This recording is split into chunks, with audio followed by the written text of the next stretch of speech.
Devin Booker goes off for 52 as the Suns get a must-win game versus the Pelicans. Are they going to make it out of the Western Conference play-in tournament and into the playoffs? Plus, does Willie Green rely too much on small ball? Joel Embiid is back sometime this week. We'll talk about what that means for the Sixers in the Eastern Conference. Plus, speaking of the East, who's going to get what seed? Because it's getting messy down there at the bottom. We'll talk about that, all that and more on Locked On NBA. You are Locked On NBA, your daily NBA podcast. Part of the Locked On Podcast Network, your team every day.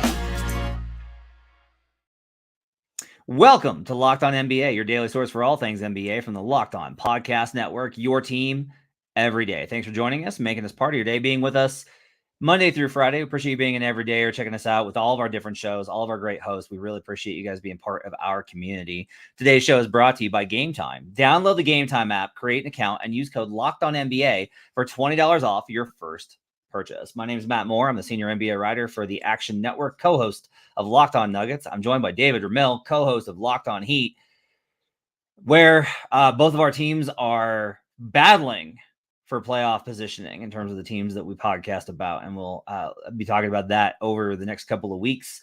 And David, on Monday in the Western Conference, they kind of took the showcase as the New Orleans Pelicans, who have been a really good team over the last month or so, ran into the Phoenix Suns, who this Suns team, David, they lose to the Spurs without Wembanyama.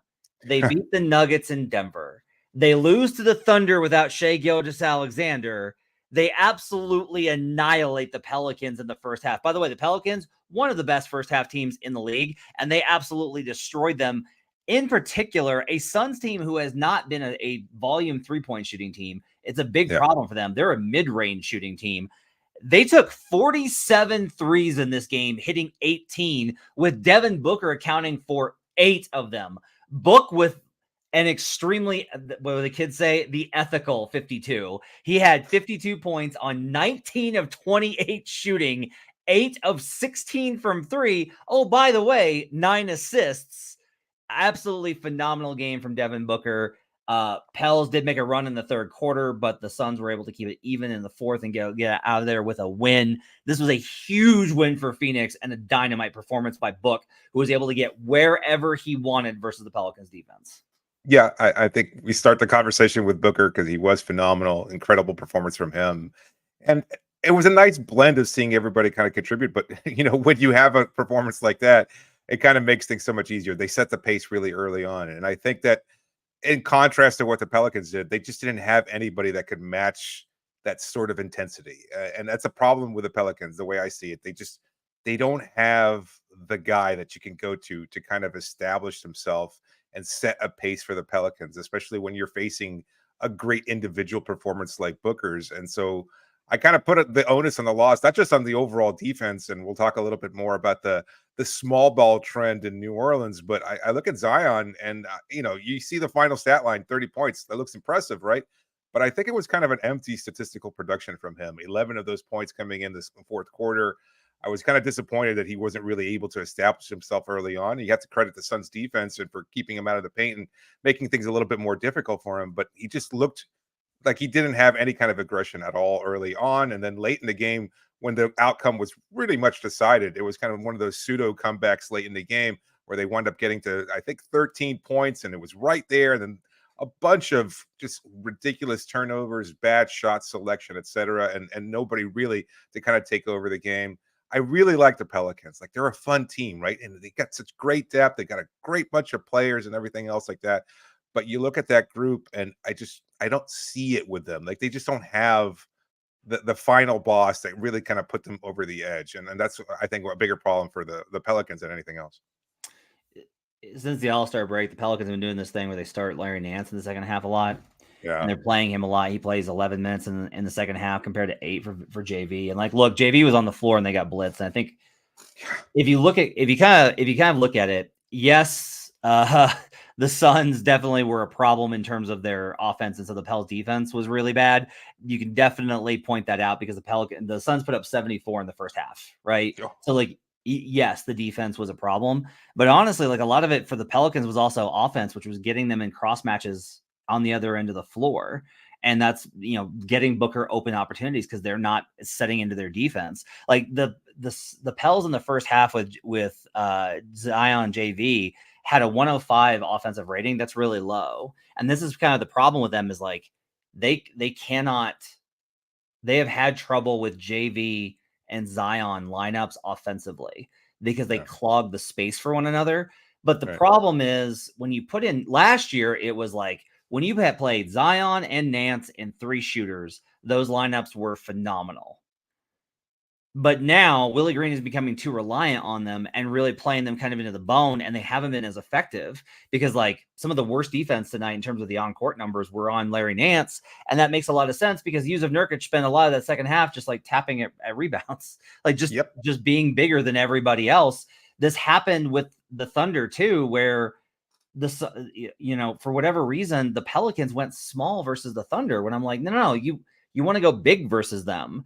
The Suns have size, but they don't have a lot of size. And so you should be able to kind of counter program against them. And I do think Willie Green has gone a little bit too far into the small ball bag. There's a space for JV. It's just probably not in the Zion minutes, which is what makes this entire roster construction a little clunky. They have so many good players, but finding the right combos versus the opponent is a challenge, I think, more so than maybe even most coaches can figure out. And it certainly seems like Willie Green's having a hard time with it. Yeah, Nurkic with 19 rebounds. I mean, they dominated the rebounding edge there, and so many second chance opportunities. And all they needed was, as you said, a tip out from Nurkic. All of a sudden, you've got a wide open Bradley Beal or Devin Booker. Kevin Durant, obviously, still productive tonight, and it was just over for them. Yeah, it was just a strange game. And you look at the Pelicans, and we both kind of pointed out they've got a great team of players. Yet it kind of their playoff future kind of seems like it depends on a favorable matchup. Is there a team in the West that you think they match up with that wouldn't be so size dominant that they might be able to go with that small ball lineup and still be effective and maybe win a 7-game series? I mean, the Clippers, because the Clippers do this too. Right. Yeah. Right. The Clippers go to small ball lineups too often too. Ty Lue wants to get to those 5 guard lineups. So like, I think the Clippers are honestly probably the answer. Dallas is playing quite a bit bigger, and their defense has been a lot better. So that's kind of a concern. I don't think they can really match up though. OKC is probably not that bad, but it depends on whether or not they stick by, even then the problem with OKC is you don't want to go small versus them because they're better at than you.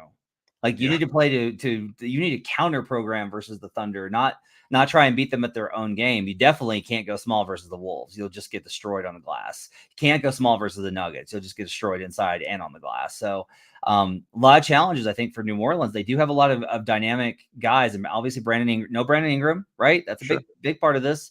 But I do think it's interesting when you look at the Pelicans surge and everybody's like, ooh, could the Pelicans be the dangerous team? And now they're starting to fade back. They're a game back of the Mavericks. Tiebreaker still to be determined. But if they wind up in, this is the problem now, if the Pels wind up in the 6-3, that's probably Denver. And they're not going to win that. The Pels have given Denver trouble at certain times throughout the year. Over the years, Zion's a tough matchup, but I don't know if you want to start your playoff run walking into Mile High. I just don't think that's what you want to do. But we'll see what happens there. Meanwhile, the Suns trying to get out of the play-in tournament. That was a huge win for them to keep to one that helps push the Kings down to the 8th spot, and it keeps the Lakers 2 games back in the loss column. That's the big one for the Suns, is they got to stay out of the 9. You don't want to have to go on the road for the second play-in game. So we'll see how that shapes up. In the Eastern Conference, there's a big force coming back that could shake things up. We'll talk about that up next on Locked On NBA.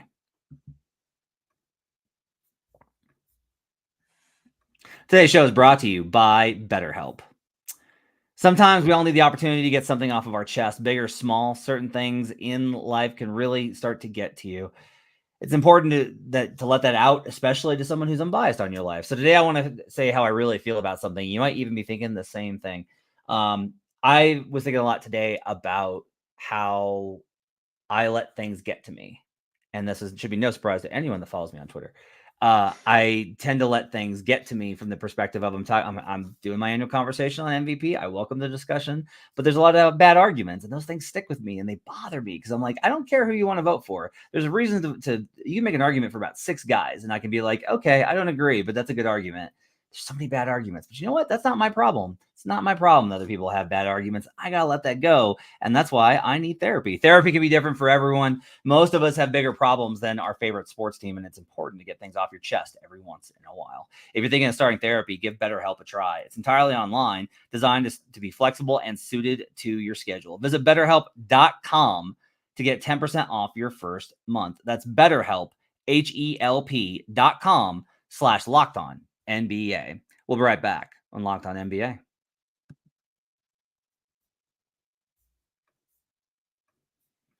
Are you watching Fox Sports or ESPN on your TV all day? Have to turn down the volume with all that shouting? Make the switch to Locked On Sports Today, a free 24/7 sports streaming channel programmed for you every day to bring you the biggest sports stories without all the screaming. Locked On Sports Today brings you can't-miss analysis, opinions, and news. Streaming 24/7 on YouTube or the free Amazon Fire TV channels app, part of the Locked On Podcast Network, your team every day. Back here with David Ramil. I'm Matt Moore. Appreciate you guys being with us. David, Joel Embiid, according to ESPN's Adrian Wojnarowski, is likely to return this week. He is currently listed on the injury report for the Oklahoma City game as out. I'm a little surprised just because this would be a really good spot. Non-conference team. You're at home. Thunder on an East Coast road trip. They don't have a center. Embiid destroyed them in OKC earlier.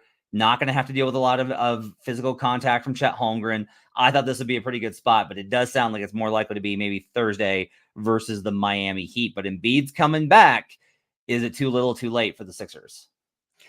No, I think you can start getting him to ramp up. I think getting him back now as opposed to once the play-in or playoffs start, depending on where they finish in the final standings, makes a huge difference. Like giving him 2 weeks to kind of get back into shape and return somewhat to form certainly benefits the Sixers. So I'm not too concerned about that. I think he's going to obviously help.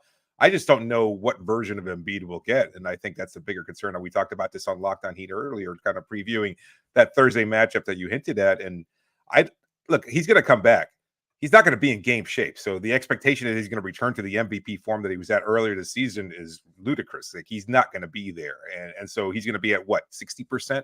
And another point that I made at the time was with these officiating rule changes, that kind of Embiid flop/stumble, whatever you want to call it, he's not going to get those calls. So already winded, lack of fitness, lack of endurance, whatever. He's not in game shape and having to deal with the new officiating rules. Like what kind of impact is he going to be able to make?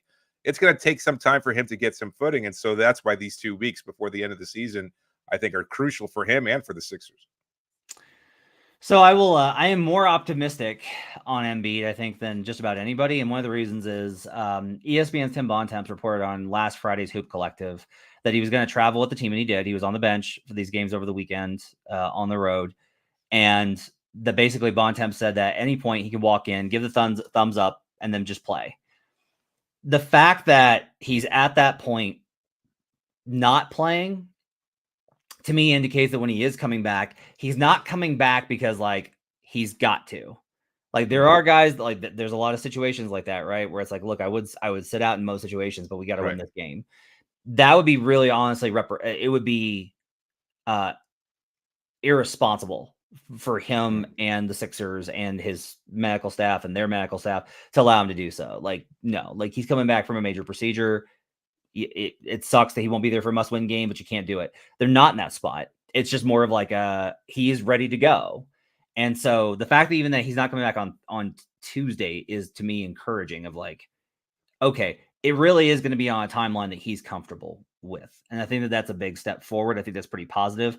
One of the reasons I am so bullish on the Sixers is that I know how big he led the league in scoring before he went down, right? So obviously the scoring is a huge part of it. He's going to get those jump shots anyway. He's going to get the jump shots. Okay. I don't know that they necessarily need him to be the best scorer in the league because they were so good and so far they were a plus 11 in net rating before he started to get banged up. That was better than Boston at the time. That's how good they were. And so what I mean by this is I think that their roster fits so much better around him. Like since he's been out, everybody's been like, well, I guess the Sixers team isn't that good. And I'm like, no, they are. They were just specifically designed to fit around him. Like the whole roster is built to fit around Joel Embiid. And without him, it doesn't work. That makes sense. There's a lot of teams like that. The Denver Nuggets are one of those. Not all teams are. The Miami Heat could be missing their heads and they would still somehow find a way to win 44 games and have like a +1 point differential. But the Sixers, I think, will really look a lot. They will look very similar, I think, to how they did look. Rhythm is obviously a problem. You're right. The conditioning is going to be an issue. He's probably going to be on the minutes limit. That's going to be a challenge. It is going to be this with it. If it's Thursday versus the Heat, and he may just come back tomorrow. It may be like we wake up tomorrow and you're listening to this episode and it's like, oh, Adrian Wojnarowski reported that he's going to play tonight. Like that's entirely possible. But if it is Thursday, one of the reasons it's fascinating is Bam's had his number. Like Bam had his number. It's crazy because when you look at it, you're like, there's no reason for Bam to have an advantage on him. I think a lot of it's just like Spoelstra and the Heat's defense as a whole has like a really like, don't get me wrong. I think Bam Adebayo is the best defender in the NBA. I think he's the best defender in the NBA. I've said that consistently. But like, what's the book on Bam? Like, oh, sometimes he struggles with like super physical big guys like Nikola Jokic. Joel Embiid's a mountain. But for whatever reason, Bam does really well against him. He's won most of those matchups. I need to get your Heat perspective on this. Do you feel confident going into that matchup if Embiid's back?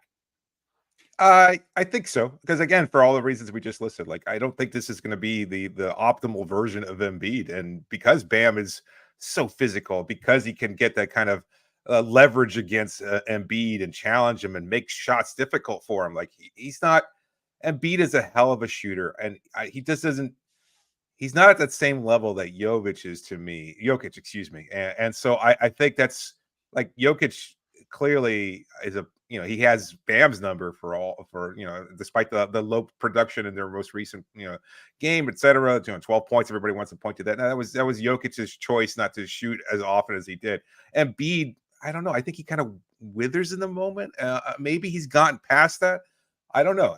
To me, I look at Bam, and you're right. Like you could go up against Chet Holmgren, and I guess again his decision. Maybe he's not quite ready. I mean, you're going up against 180 pounds of Chet Holmgren soaking wet versus one of the more physical players in the league in Bam Adebayo. I don't know. Maybe it's a test. Maybe this is the kind of push that he needs to kind of say, you know what, I want this challenge. I want to see whether or not I am fully ready. And going up against Bam is his litmus test for deciding that. It's an interesting idea. I still like Miami's chances. Look, I don't know what version of the Heat we'll get on Tuesday or Thursday or whenever.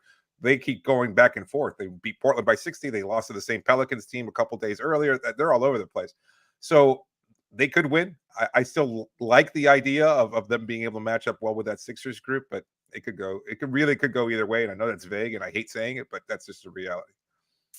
Up next, I'll tell you what my dream matchups are in the Eastern Conference. We'll talk about what we think is going to happen. Plus, we'll hit some more of the action tonight, including a pretty surprising barn burner between two lottery teams, as well as some big wins for Eastern Conference teams jockeying for position. We'll talk about all that and more as we wrap up here on Locked On NBA.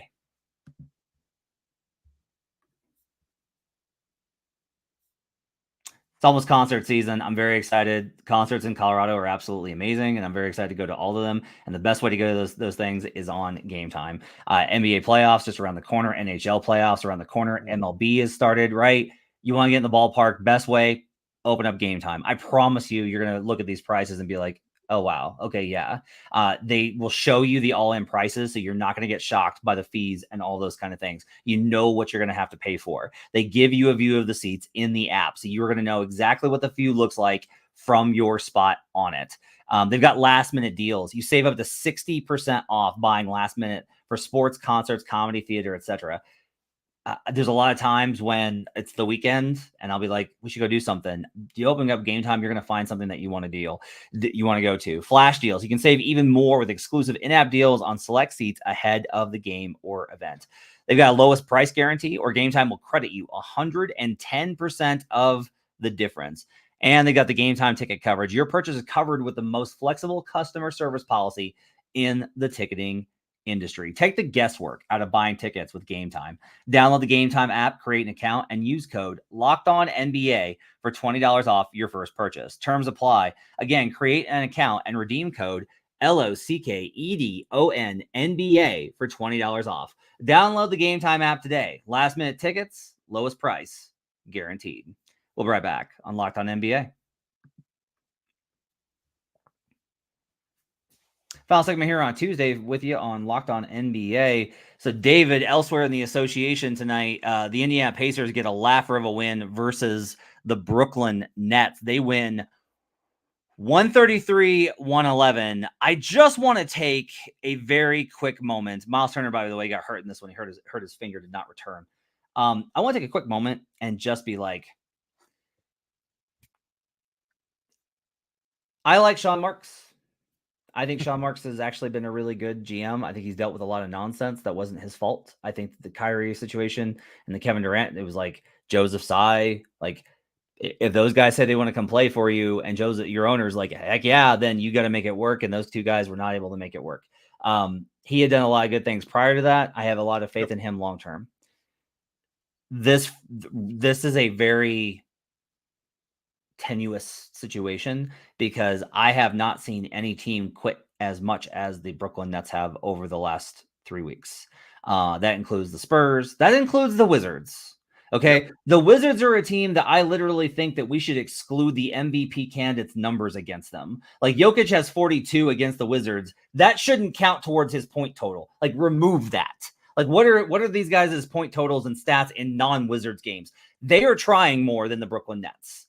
And I'm very alarmed at how much the Nets have given up. This isn't a top-down tanking directive. You want to know how I know that? They don't have their pick. There's nothing to gain here. These guys are just 1, 2, 3 Cancooning. And while on one hand, I understand it because most of these guys didn't ask to be there. Mikal Bridges, Cam Johnson, those guys did not ask to be on this roster. Okay? I get it. And most of those guys know that they are just there temporarily. There's got to be better professionalism. This team is better in terms of talent than the effort that, like, it's just clearly an effort problem, David. So, like, these Nets games are alarming to me with the amount of quit in them. It's disturbing. I was so off on them. I didn't think they were going to be incendiary, but I might have flip-flopped them in Indiana and in terms of the Eastern Conference standings. I thought they had that chance. I thought defensively they were going to be good. They were not. Offensively, they just haven't been able to string anything together. Bridges has fallen off a cliff. Like we talked about this earlier, at some point this year. I don't know any player whose reputation has taken a bigger hit this season than his. It's clear that he's not ready to lead the team. So maybe that's part of it. But I mean, between coaching and between the front office decisions and everything else, like you look at that roster, I really thought they were going to be much better. So I don't know. I mean, maybe they're just done. Maybe they realize, look, we're not really fighting for anything, but somebody on that roster should look at these next 2 weeks and say, you know what, this is a good opportunity for me to put up some numbers because that translates into a bigger contract or something, just a chance to go out there and prove yourself at an NBA level. They don't seem to care. It's very, very bizarre. I have never seen anything like this. I mean, I've been watching the league for a long, long time, and this is one of the very few instances I can recall where a team just like looks like they have given up absolutely, like they have nothing to play for, and I don't understand what it is.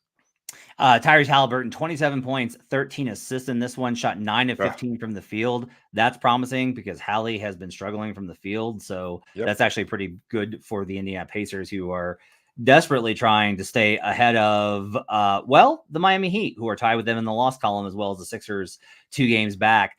They are also chasing the Orlando Magic, who got a win tonight. The Magic get the win versus the Portland Trailblazers in a squeaker. This one went down to the wire, 104-103. But they do get the win behind Franz Wagner's 20 points, just 15 for Paolo Banchero on 6 of 17 shooting. So I think Orlando's had a great season. Yep. They're going to make the playoffs. Very good team. Jamal Mosley's been a heck of a coach. Paolo's taken a step forward. Franz Wagner's very good. They've done fascinating things in terms of just not playing point guards. I think that's really great. Jalen Suggs, I think, should be all defense. This offense is not going anywhere in the playoffs. Like, they just can't score enough. Like, they just flat out, period, end dot. I like Orlando. I think they're tough. I wouldn't be shocked if they surprise someone that opening weekend with a game 1 win. One of those whoa, could the Magic? Oh, no, they can't. And then it goes the other way. Yeah. But they are tough. They are tough as nails, and I want to give them credit. But like the big thing over the summer has got to be getting a point guard that can score and finding better scoring weapons, because this offense just too often struggles so much to be able to get the requisite scoring that they need. The defense is awesome, but you're going to need more offense in order to be like a real serious threat in the East. I mean, you could still view the season as a success. Huge Like success. I think, yeah, they're further along than a lot of people project them to be, despite the glut of talent that they've acquired over the last few seasons. But I think part of that is coaching and establishing a culture and them gelling in just the right way. I mean, I think they expected more production from the point guard position. They expected more, and they just haven't gotten it. And so you still look at what they're going to be able to accomplish just by making in the playoffs. And I think, you know what, you can build on that. And you just hope also that their front office isn't rash as other front offices have been, Brooklyn, and kind of blow things up prematurely, because this is a fun team that has potential, and they just need to add the right piece to kind of take them over that next level. Elsewhere in the Eastern Conference, the Atlanta Hawks got a huge win, 113-101 over the Bulls behind their defense. The Bulls shot 39% from the field, 25% from three. Hawks pick and roll coverage was pretty good in this one versus Kobe White. Like I was just like real. Some of this was just missing shots, but some of this was also like, yeah, like the Hawks actually defended here. And look at this now. The Hawks are tied in the loss column with the Bulls, a half game back of Chicago. They got a chance to get into the 9. And if you're like, why would that matter? Like, what does it matter, the 9 versus the 10? 10 seeds in the NBA play-in tournament are 0-6. They have never gotten out of the play-in tournament and made the playoffs. 9 seeds are 3-3. 7 seeds are 6-0. 8 seeds are 3-3. So, like, this is actually a monster deal. It does matter. It gives you a substantially better chance of getting out. So, a pretty good win for the Hawks here versus the Bulls. Okay, I'll take your word. I'll take your word for it. Fair enough. By the way, and actually awesome game tonight. I just want to shout this game out. Grizzlies Pistons was a great game. I know that no one's like, what? I'm serious. It was a battle between Jaren Jackson Jr. and Cade Cunningham. Cade, 36 points, 4 rebounds, 8 assists, 2 steals, 1 block, 13 of 22 from the field, and 3 of 4 from 3. Look out. If Cade could finally actually shoot and stay healthy, please God, next year is actually going to be the year that Cade jumps out and the Pistons are actually going to be decent. Like this will the Pistons did clinch, by the way, the worst franchise record in their history. Yikes. But they actually played really well in this one. Jaren Jackson with 40 points on 13 of 23 shooting, 7 boards, 3 steals, 2 blocks, 5 stocks for Jaren Jackson Jr. in this one. Luke Kennard added 19, and they got 12 points off the bench from Jake LaRavia. No Desmond Bane in this one. Brandon Clark, though, 15 points and a plus 10 off the bench for a guy coming back from ACL surgery.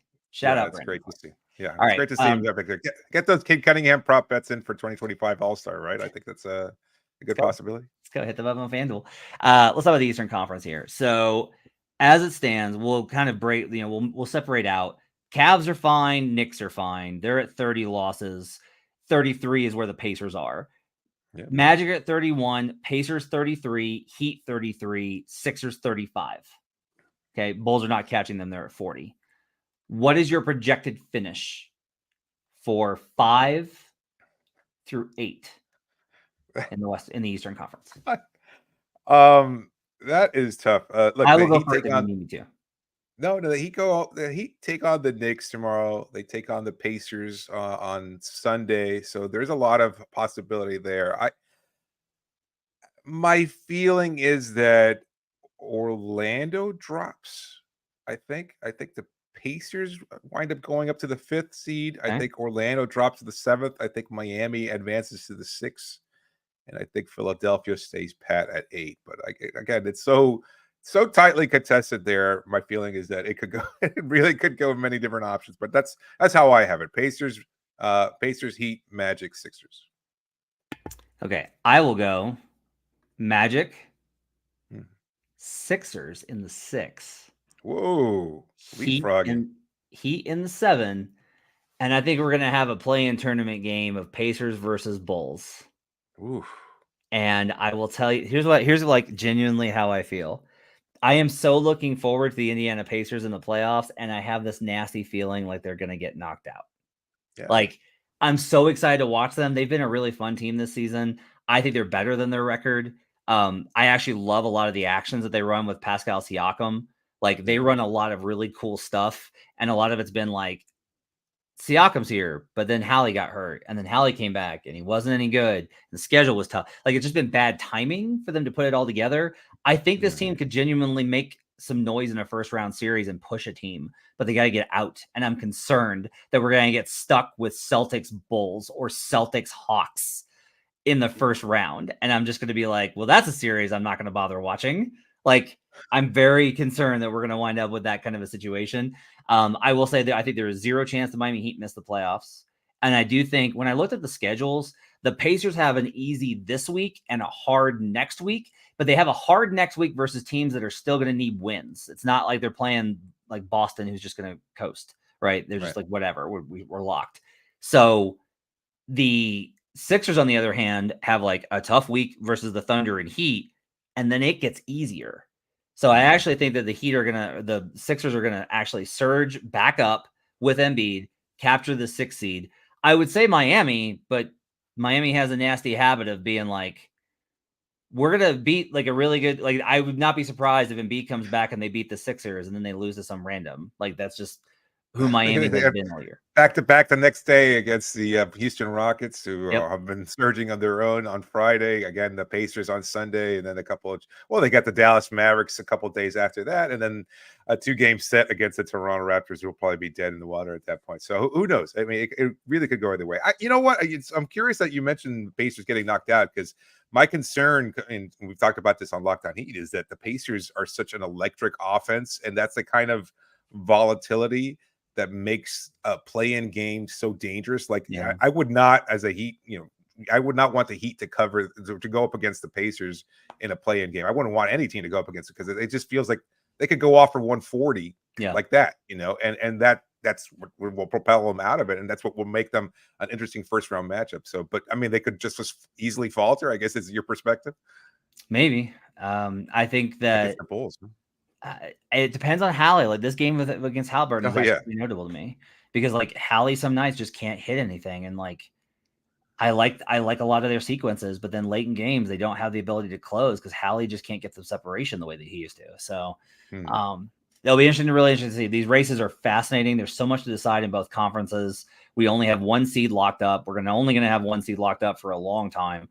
It's going to be really fascinating to watch and track all of that here on Locked On NBA and across the Locked On Podcast Network on all of our NBA channels. That's going to do it for Matt Moore and David Ramil here with you on a Tuesday. Tomorrow, you'll have John Corrales, Jake Madison, as Jake tries to get over that Pelicans thumping by the Suns. Then on Thursday, you got Nick Angstadt, Path the Designer. And on Friday, you got Wes Goldberg from Locked On Heat and Adam Mares from Locked On Nuggets. Appreciate you guys being with us. Have yourselves a great day. We'll see you guys again next time on Locked On NBA.